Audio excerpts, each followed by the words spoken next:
Hello everyone, आज हम article के बारे में पढ़ेंगे और जानेंगे कि आर्टिकल होते क्या हैं ये आर्टिकल। तो जैसे कि आप लोगों ने सुना होगा कि जैसे हमारे घर में बहुत सारे आर्टिकल हैं, या द हिंदू का ये आर्टिकल आया या फिर संविधान के आर्टिकल के तहत।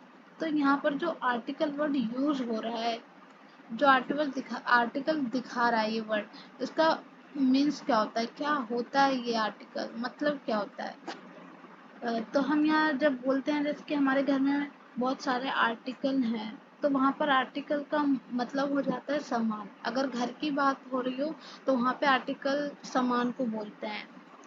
और घर में तो कोई भी सामान हो सकता है, कुछ भी हो सकता है, तो उसे हम एक वर्ड में बोलेंगे आर्टिकल, एनी ऑब्जेक्ट। और जब हम पढ़ते हैं कि आर्टिकल जो है अंडर द कॉन्स्टिट्यूशन के तहत, तो वहाँ आर्टिकल का मतलब होता है एक अनुच्छेद, मतलब जैसे एक अनुच्छेद को बनाया जाना या बनाया गया।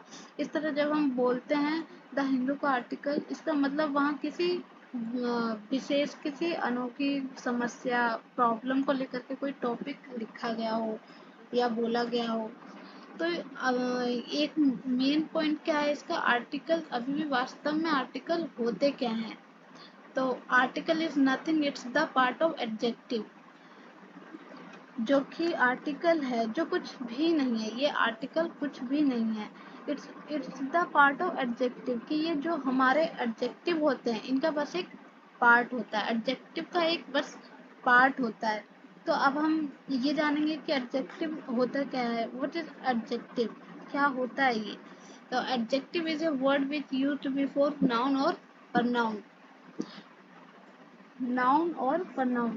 कि एडजेक्टिव जो एक ऐसा वर्ड होता है जो नाउन और प्रनाउन को क्लेरिफाई करता है और उनकी विशेषताओं को बताता है। यहाँ पे हम जान लेंगे आर्टिकल का यूज नाउन के पहले होता है। यदि किसी सेंटेंस में नाउन नहीं है तो आर्टिकल का यूज वहाँ नहीं होगा। कहाँ होगा यूज, आर्टिकल का यूज नाउन के पहले होता है। और अगर सेंटेंस में नाउन नहीं है, नहीं आ रहा है, तो वहाँ आर्टिकल का यूज नहीं होगा। अब आर्टिकल्स होते कितने प्रकार के हैं, तो यहाँ हम देखेंगे। तो आर्टिकल्स दो प्रकार के होते हैं। कितने प्रकार के होते हैं, दो प्रकार के होते हैं, इंडेफिनिट एंड डेफिनिट। इंडेफिनिट मतलब अनिश्चित वाले, और डेफिनिट मतलब निश्चित वाले। डेफिनेट में भी मैनुअली अंडर टू टाइप के होते हैं, वो है ए और एन। ये इंडेफिनेट के ए और एन आते हैं इंडेफिनेट में, और डेफिनेट में ओनली द आते हैं। तो यहाँ पर हमारा आर्टिकल का मतलब तीन चीज़ों से है। अब ए एन और द, कि ये कहाँ यूज होता है, ए कहाँ कहाँ यूज होगा, एन कहाँ यूज होगा। तो इससे पहले हम देखते हैं इंडेफिनेट आर्टिकल में, मतलब इंडेफिनेट आर्टिकल में ए एन आता है, तो ए कब यूज होगा, एन कब यूज होगा, कहाँ आता है ये।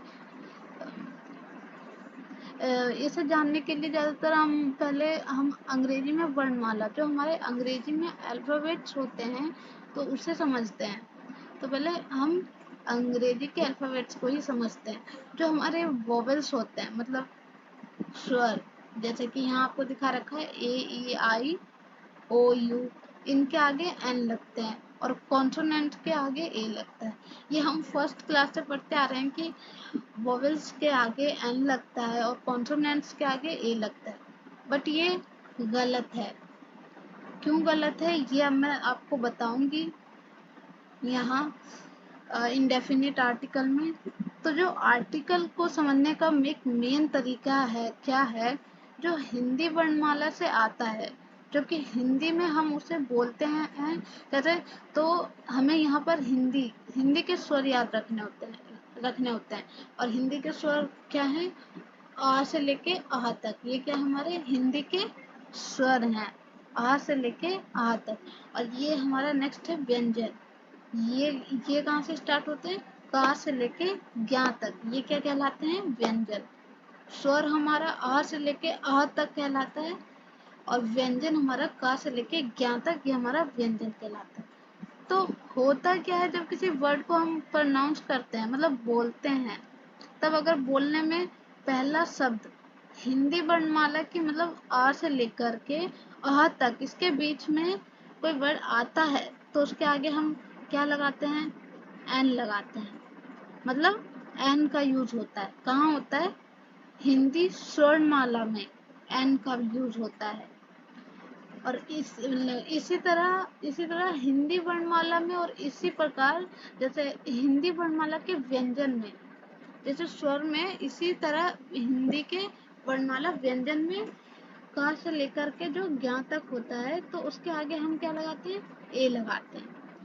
व्यंजन में हम एन लगाते हैं, ए लगाते हैं, और स्वर में हम एन लगाते हैं। अगर हिंदी के व्यंजन का उच्चारण हो रहा है तो उसके आगे आर्टिकल ए लगाएंगे, और स्वर में उसका उच्चारण हो रहा है तो हम उसके आगे, स्वर के आगे हम एन लगाएंगे।